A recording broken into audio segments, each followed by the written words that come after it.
My name is Catherine and I'm 34 years old. If you've ever felt invisible to the one person whose approval you craved most, if you've ever stood in a crowded room feeling completely alone while everyone celebrated someone who never saw you, hit that like button and subscribe because you'll understand every word of what I'm about to share. The Connecticut autumn had painted our neighborhood in shades of amber and crimson that October evening. The kind of fall weather that makes you believe in new beginnings, with that crisp air that smells like wood smoke and dying leaves. My father's retirement party was being held at the Riverside Country Club, this sprawling estate with white columns and manicured lawns that overlooked the Sound. String lights had been hung between the old oak trees, casting everything in a warm golden glow that felt almost magical. Inside, the ballroom buzzed with conversation and laughter, the sound of champagne glasses clinking, the rustle of expensive suits and cocktail dresses. Everything was perfect. Everything except me. I had spent 3 weeks planning this party. 3 weeks of my life poured into every single detail. I'd called every one of his colleagues from the law firm, tracked down old college friends he hadn't seen in decades, coordinated with the caterers about his favorite foods, chosen the exact bourbon he loved for the toast. I'd created a slideshow of his career highlights that took me countless hours to compile, reaching out to people across the country for photos and stories. I'd even hired a string quartet because I remembered him once mentioning, almost offhandedly, that he loved classical music at elegant events. The ice sculpture in the center of the room was shaped like the scales of justice. I'd thought of everything. My mother had passed away 6 years earlier, a sudden aneurysm that shattered our family in ways we never fully recovered from.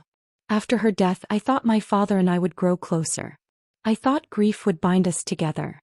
Instead, he threw himself into his work with an intensity that bordered on obsession, and I became something like a ghost in his life. Present but not really seen. There but not really acknowledged. I told myself it was his way of coping, that eventually he'd come back to me. That eventually he'd notice all the ways I was trying to reach him. I had driven up from New York City that morning, leaving my tiny studio apartment in Brooklyn at 5 a.m. to beat the traffic. My own career as a social worker didn't pay much, and I'd been saving for months to afford the dress I was wearing, this deep navy silk that I hoped would make me look sophisticated, put together, like someone worthy of being Robert Mitchell's daughter. I'd practiced my smile in the mirror before I left, trying to look confident and happy, trying to embody the successful daughter I thought he wanted me to be. The party was already in full swing when I arrived at 6. My father stood near the bar, surrounded by partners from his firm, his face ruddy with pleasure and bourbon, his laughter booming across the room. He looked distinguished in his tailored charcoal suit, his silver hair perfectly combed, every inch the successful attorney who'd spent 40 years building his reputation. He looked happy. Happier than I'd seen him in years. When I approached to greet him, he patted my shoulder absently, his attention already turning back to a story someone else was telling. The gesture was so brief, so perfunctory that I felt it like a physical blow. I told myself it didn't matter. This was his night. He was allowed to be distracted, to be caught up in the celebration. I made my way through the crowd, smiling and making small talk with people I barely knew, people who knew my father from work but had never bothered to know me. They asked me polite questions about my life in the city, but their eyes kept drifting away, looking for someone more important to talk to. I felt like I was wearing an invisibility cloak, there but not really present, acknowledged but not really seen. My younger brother James had flown in from Seattle with his wife, Amanda.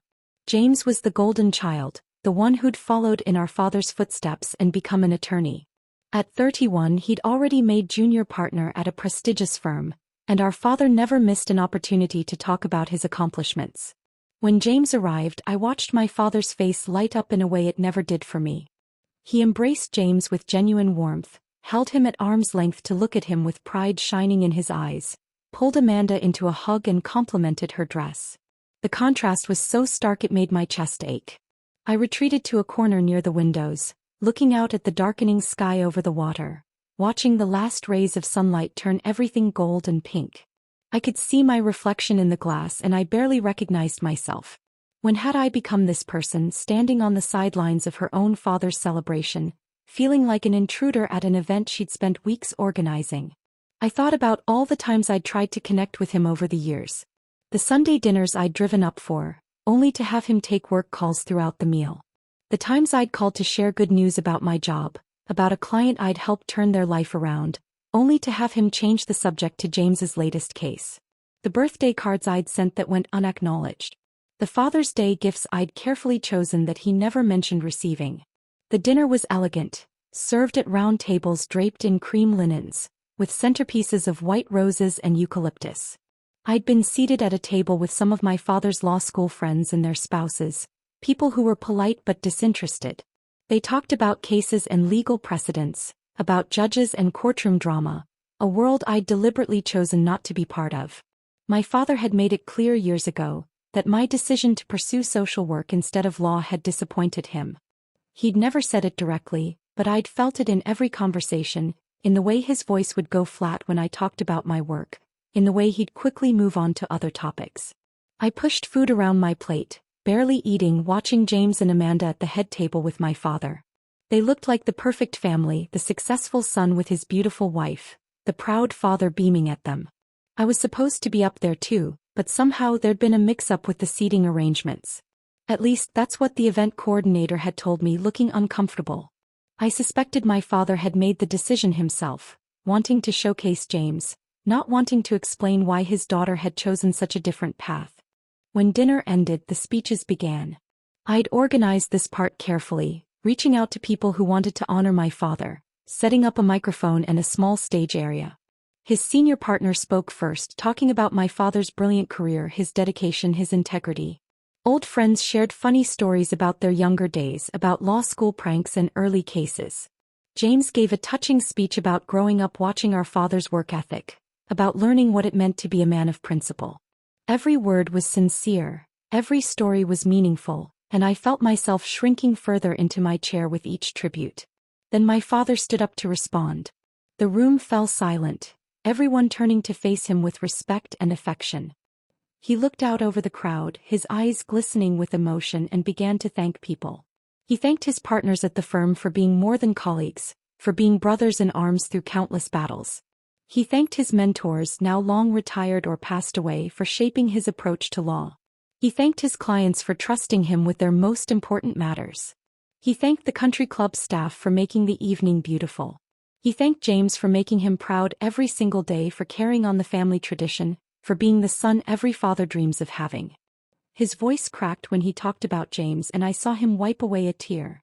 He thanked Amanda for making James happy, for being a wonderful addition to the family. He even thanked some of his neighbors for their friendship over the years. He thanked his late wife, my mother, for giving him the best years of his life and for leaving him with such wonderful memories. He talked for 15 minutes, acknowledging everyone who'd touched his life, everyone who'd contributed to his success, everyone who mattered to him. The room was rapt, hanging on every word, many people dabbing at their eyes with cocktail napkins. He never mentioned my name. Not once. Not even in passing. As his speech went on, I felt something cold and hard settling in my stomach. At first, I thought maybe he was saving me for last, maybe he had something special planned. But then he was wrapping up, his voice strong and clear, talking about looking forward to retirement, to golf games and travel, to spending more time with the people who mattered most. He raised his glass for a final toast and everyone stood, and that was it. He was done. He returned to his seat to thunderous applause, and I sat there frozen, my hands clenched so tightly in my lap that my nails were digging into my palms. The silence in my head was deafening, drowning out the sounds of celebration around me. I felt like I'd been punched in the chest, all the air knocked out of my lungs. People were coming up to congratulate him, forming a line to shake his hand, to embrace him, to share one more story or memory. I watched it all from my seat, unable to move, unable to process what had just happened. My own father, at his retirement party that I had planned, that I had poured my heart into, hadn't acknowledged my existence. To everyone in this room, based on his speech, I simply didn't exist. I wasn't part of his story. I wasn't part of his success. I wasn't part of what made his life meaningful. James caught my eye from across the room. I saw something flicker in his expression, something that might have been sympathy or embarrassment. But then Amanda was pulling him toward the dance floor, and the moment passed. I sat alone at my table, surrounded by empty chairs, everyone else having moved to mingle or dance or get drinks at the bar. The string quartet was playing something soft and elegant, and couples were swaying together under the twinkling lights. It was beautiful. It was everything I'd envisioned when I planned this party. And I had never felt more erased in my entire life. I thought about leaving. I could slip out, drive back to the city, pretend this night had never happened. No one would notice. I'd already been forgotten, already been rendered invisible. But something stopped me. Maybe it was anger finally bubbling up through the hurt. Maybe it was exhaustion from years of trying to earn his attention, his approval, his love. Maybe it was the realization that if I left now, nothing would ever change. I would spend the rest of my life being the daughter he overlooked, the child he couldn't quite bring himself to acknowledge, and I would have only myself to blame for never speaking up. I stood up. My legs felt shaky and my heart was pounding so hard I could hear it in my ears. I made my way toward the stage area where the microphones still stood. People were scattered around the room now, clustered in conversation groups, refreshing drinks, laughing. The energy had shifted from formal speeches to casual celebration. No one was paying attention to the microphone anymore. I picked it up and the feedback squeal cut through the chatter, making people turn. My father's head snapped toward me, his expression startled. I saw confusion cross his face, then something that might have been concern or annoyance. James had stopped dancing and was watching me with wide eyes. The room gradually fell silent, everyone wondering what was happening, who this woman was interrupting the casual flow of the party. I realized that half the people here probably didn't even know who I was. I was just some woman in a navy dress, standing awkwardly with a microphone, her hands shaking slightly. My voice came out stronger than I expected. I had spent 34 years of my life trying to be small enough, quiet enough, undemanding enough that maybe my father would finally see me. And in that moment I was done being small. I was done being quiet. I introduced myself, my voice carrying across the ballroom with a clarity that surprised even me. I told them I was Robert Mitchell's daughter, his eldest child, though many of them probably didn't know he had a daughter. I saw some people exchange glances, others looking uncomfortable, a few nodding in recognition. I started by thanking everyone for coming. I told them how meaningful it was to see so many people gathered to honor my father's career, to celebrate his accomplishments, to acknowledge the impact he'd had on so many lives. My voice was steady, controlled, even though inside I was trembling. I talked about the months of planning that had gone into this event, about tracking down old friends and colleagues, about selecting every detail to reflect who my father was and what he'd accomplished. I kept my tone light, almost conversational, but I could feel the tension building in the room. People were starting to understand that this wasn't going to be a simple thank you speech. Then I told them about my mother. I talked about how she died 6 years ago, how it had devastated our family, how nothing had been the same since. My voice softened when I spoke about her, about how she'd been the glue holding us together, the one who'd made sure I never felt second to James, the one who'd valued my choice to become a social worker as much as she valued James's choice to practice law. I talked about how much she would have loved this party, how proud she would have been of my father's career, how she'd always been his biggest supporter. And then I talked about what happened after she died. I told them about the distance that had grown between my father and me, about how grief had driven us apart instead of bringing us together. I didn't speak with anger or accusation. I just told the truth plainly and simply. I talked about the phone calls that went unreturned, the visits that felt obligatory, the conversations where I could feel his attention drifting away. I talked about watching him light up for James in ways he never did for me, about feeling like I'd somehow failed by not following in his footsteps, by choosing to work with struggling families instead of representing corporations. The room was completely silent now. You could have heard a pin drop. People weren't just watching me anymore. They were really listening. Some looked uncomfortable, shifting in their seats, avoiding eye contact. Others looked sympathetic, a few women nodding slightly as if they understood exactly what I was describing. My father's face had gone pale and he'd sat down heavily in his chair. James had moved closer to him, his hand on our father's shoulder, but he was watching me with an expression I couldn't quite read. I told them about planning this party. I described the hours I'd spent, the money I'd saved, the care I'd put into every detail. I wasn't trying to make them feel sorry for me or to guilt my father. I was just sharing what it felt like to pour yourself into something for someone you love, hoping that maybe this time they'll see you, this time they'll acknowledge your effort, this time they'll make you feel like you matter. And then to stand in that same room at that same event, and be completely erased from the narrative of that person's life. My voice finally cracked when I talked about his speech. I told them how I'd listened to him thank everyone, how I'd waited to hear my name, How I'd felt that cold realization wash over me when he sat down without ever acknowledging I existed. Some people in the room looked away, clearly uncomfortable. A few were openly crying. I saw one of my father's old partners lean over and whisper something to his wife, both of them looking stricken. But then I did something I hadn't planned. I took a breath and I told them the truth about my father that I'd always known but he'd somehow forgotten. I talked about the man he used to be when my mother was alive, the father who'd read me bedtime stories, who'd taught me to ride a bike in our driveway, who'd helped me with homework at the kitchen table. I talked about the time he'd taken a day off work to come to my elementary school career day, even though James had strep throat and my mother was busy taking care of him. I talked about how he'd been there for my high school graduation, beaming with pride, even though it wasn't from some prestigious prep school like James's. I told them about the day I'd told him I wanted to be a social worker. I was 19, home from college for Thanksgiving, and I'd been terrified of his reaction. He'd been quiet for a long moment, and then he'd said something I'd carried with me ever since, even through all the years of distance and disappointment. He'd said that the law was about fighting for justice in the courtroom, but real change happened in people's lives, in their homes and communities, and that what I wanted to do was just as important, maybe even more so. That moment was when I'd felt most loved by him, most seen, most valued. And then my mother died and that father disappeared and I'd spent 6 years trying to find him again. My voice was thick with tears now, but I kept going. I told the room that I wasn't sharing all of this to embarrass my father or to ruin his celebration. I was sharing it because I needed him to know, needed everyone to know that I existed. That I mattered. That the little girl who'd worshipped her father, the teenager who'd sought his approval, the woman who'd tried so hard to maintain a relationship with him, was still here, still trying, still hoping that somehow we could find our way back to each other.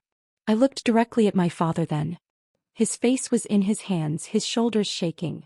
James was gripping his shoulder, looking between us with anguish in his eyes. I told my father that I loved him. That I'd always loved him, even through the distance, even through the silence, even through this moment of public hurt.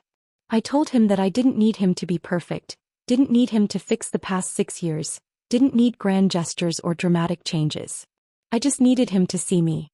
To acknowledge that I was his daughter too, that I'd made choices that were different from James's but no less valuable, that I'd built a life that was meaningful even if it didn't include a corner office and a partnership track. I told him that I understood grief, that I knew everyone processed loss differently, that I didn't blame him for pulling away.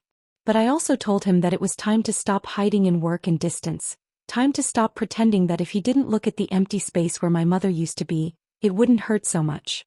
Because the truth was he'd lost his wife, but James and I had lost our mother and we'd needed him and he hadn't been there. And while I couldn't speak for James, I could speak for myself, and I needed him to know that I was tired of feeling like I had to earn my place in his life, tired of feeling like I was somehow less than because I'd chosen a different path. The ballroom was so quiet I could hear the sound of the water lapping against the shore outside, the distant cry of gulls, the soft rustle of the October wind through the trees. I set the microphone down gently, the amplified thud echoing through the space. And then I walked toward the door. I didn't run. I didn't rush. I just walked, my heels clicking against the polished floor, past all the people who'd come to celebrate a man who'd forgotten his own daughter, past the elaborate decorations I'd chosen, past the life-size photo display I'd created showing his career highlights. I'd almost reached the door when I heard him call my name. Not Catherine. He called me Kate, the nickname he'd used when I was little, the one he hadn't used in years. His voice was broken, raw with emotion, and something in it made me stop. I didn't turn around, not yet. I just stopped, my hand on the door handle, every muscle in my body tense. I heard him walking toward me, his footsteps uneven, almost stumbling. And then he was there, right behind me, and his hand touched my shoulder with a gentleness I hadn't felt from him since before my mother died. He turned me around slowly, and when I saw his face, it was streaked with tears, his eyes red and desperate. This powerful attorney, this man who'd spent 40 years commanding courtrooms and negotiating high-stakes deals, looked completely undone. He said my name again, barely a whisper, and then he pulled me into a hug. Not the perfunctory shoulder pat from earlier, not the distant embrace I'd grown accustomed to, but a real hug, the kind where you feel like the person is trying to absorb you into themselves, trying to make up for every missed opportunity for contact in a single moment. His whole body was shaking and I realized he was sobbing, these deep, wrenching sobs that seemed to come from somewhere profound and long buried. He kept saying he was sorry over and over, the words tumbling out between sobs. He said he didn't know, that he'd been so blind, that he'd been so lost in his own grief he hadn't seen what he was doing to me, to us. He said my mother would be ashamed of him, would never forgive him for treating me this way, for taking his pain out on the daughter who reminded him most of her. Because that's what it was, he said. I looked like her, I had her expressions, her way of tilting my head when I listened, her compassion for others, and every time he looked at me it hurt too much. So he'd stopped looking. He said it wasn't fair, wasn't right, wasn't anything close to what I deserved. He said he'd been a coward, that it was easier to focus on work and on James, who wanted to talk about cases and strategy, than to face the daughter who wanted to talk about feelings and relationships and all the painful things he'd been running from. He said he'd told himself I was fine, that I had my own life in the city, that I didn't need him. But the truth was he'd known I needed him, and he'd chosen to ignore it because acknowledging it would mean acknowledging how much he'd failed me. The entire room was watching us. I was dimly aware of people crying, of the event staff standing frozen with trays of desserts, of the string quartet sitting motionless with their instruments. But all I could really focus on was my father, this man who I'd loved and resented and longed for in equal measure, finally breaking down the walls he'd built between us. He pulled back just enough to look at my face, his hands on my shoulders, his eyes searching mine. He told me he was proud of me. He said it clearly, firmly, like he was making a vow. He said he was proud of the woman I'd become, proud of the work I did, proud that I'd had the courage to choose a path that mattered to me instead of trying to be something I wasn't. He said my mother had always known I was special, had always said I had the biggest heart of anyone she'd ever met, and she'd been right. He said he'd been so focused on James carrying on the Mitchell legal legacy that he'd failed to see I was carrying on something even more important. My mother's legacy of compassion and service. He said he didn't deserve my forgiveness, didn't expect it, wouldn't blame me if I never spoke to him again. But if I was willing to give him a chance, just one chance, he would spend whatever time he had left making it up to me. He would show up. He would call. He would listen. He would be the father he should have been all along, the father I'd needed while we both grieved the loss of the woman we loved most in the world. I didn't answer right away. I couldn't. My throat was too tight with emotion, my vision blurred with tears. But I nodded, just a small movement, and I saw relief flood his face like a wave. He pulled me close again, and this time I hugged him back, really hugged him, letting myself feel all the hurt and anger and love I'd been carrying for so long. When we finally pulled apart, I became aware of the room again. People were applauding, but it wasn't the polite golf clap from after the earlier speeches. It was genuine, heartfelt, some people standing, some openly weeping. James was next to us suddenly, pulling both of us into a three-way embrace, his own face wet with tears.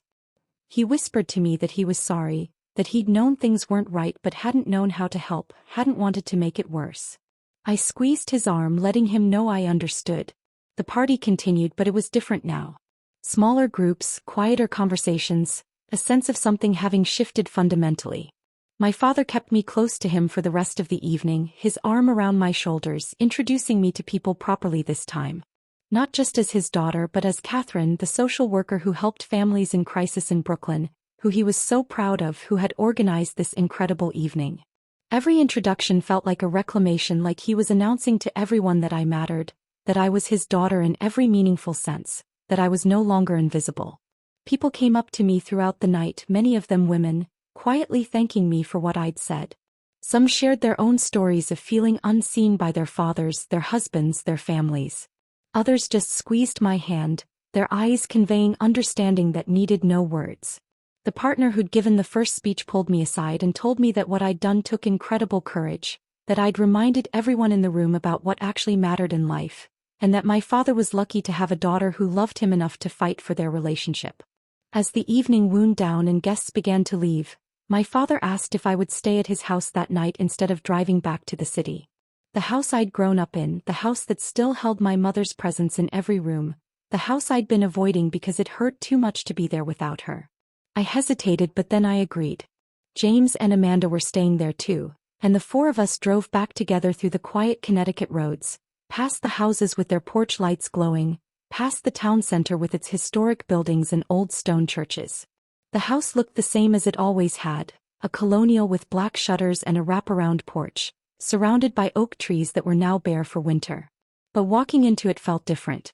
My father gave James and Amanda the guest room and insisted I take my old bedroom, which he admitted he'd kept exactly as I'd left it when I moved to the city. We stayed up late in the kitchen, the four of us, drinking tea and talking in a way we hadn't in years. Not about cases or careers, but about memories and feelings, about my mother and how much we all missed her, about the ways we'd each struggled with her loss. My father told stories I'd never heard before about meeting my mother in law school, about how she'd terrified him with her intelligence and won him over with her kindness. He talked about the day I was born, how he'd held me and promised to always protect me, to always make sure I knew I was loved. He cried when he talked about how badly he'd broken that promise. But he also talked about wanting to do better, about retirement giving him the time he'd never had before, about hoping we could build something new together. That night, lying in my childhood bed, looking at the glow-in-the-dark stars still stuck to my ceiling from when I was 12, I felt something I hadn't felt in years. Hope. Not the desperate, clutching hope I'd been carrying, the hope that if I just tried hard enough, my father would finally see me. But a quieter, steadier hope.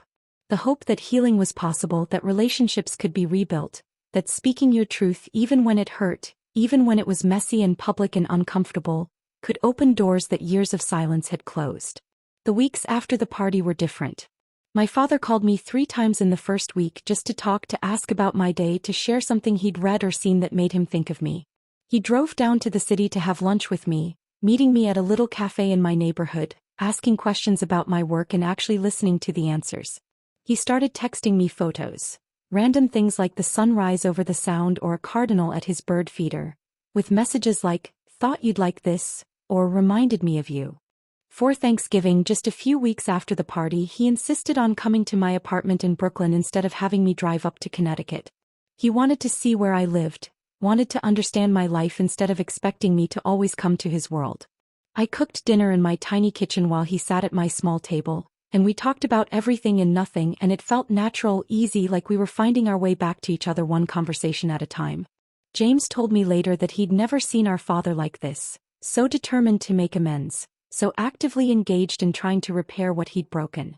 My father had apparently talked to a therapist about grief and how he'd handled it, about his relationship with me, about learning to be vulnerable and present instead of hiding behind work and emotional distance. He was doing the work, real work, not just saying sorry but actually changing. It wasn't perfect. There were still moments of awkwardness, times when old patterns tried to reassert themselves, conversations that hit walls we were still learning to dismantle. But there was effort now on both sides and intention. We were building something new from the ashes of what had been lost, and while it might never be exactly what we'd had before my mother died, it was becoming something meaningful in its own right. The holidays that year were the best we'd had in 6 years.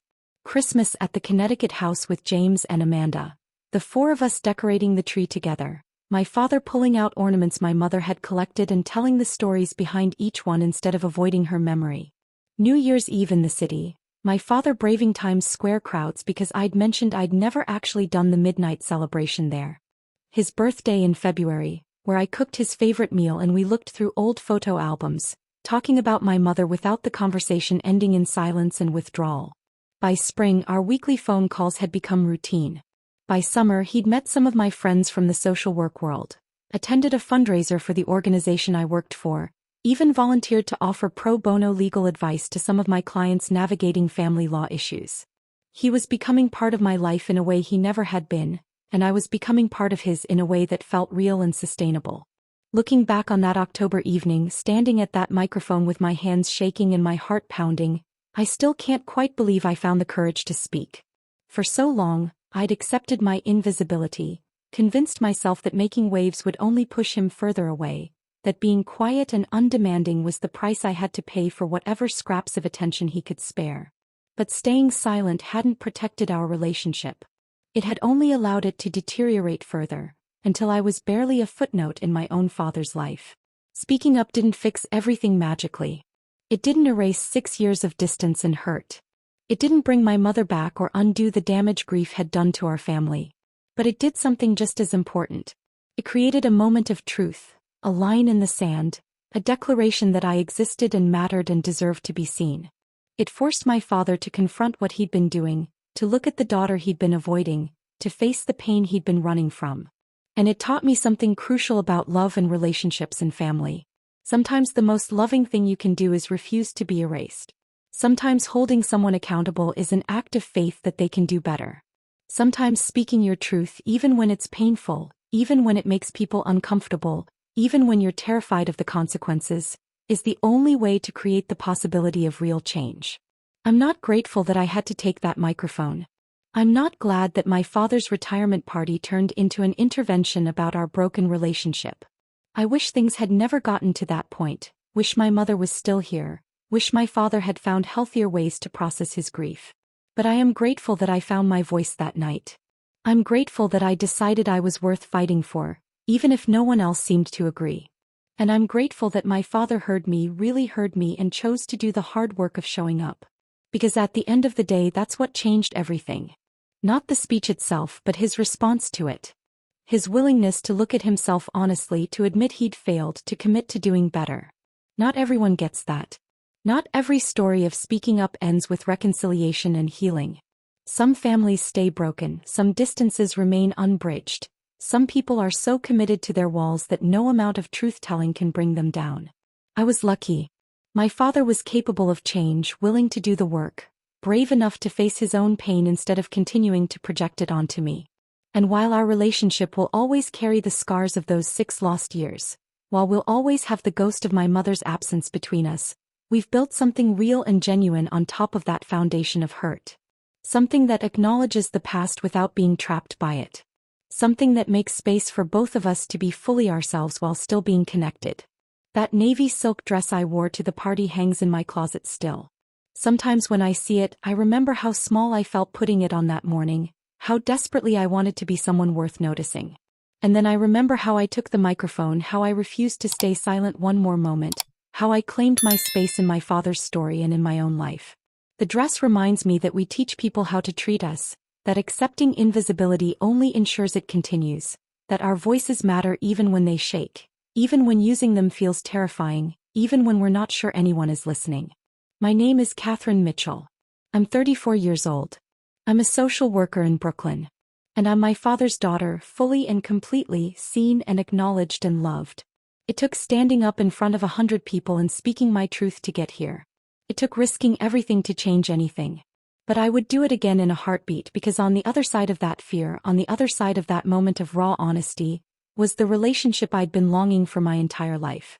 Not perfect but real. Not painless but honest. Not what I'd imagined but exactly what I needed. And that's worth more than any amount of comfortable silence ever could be.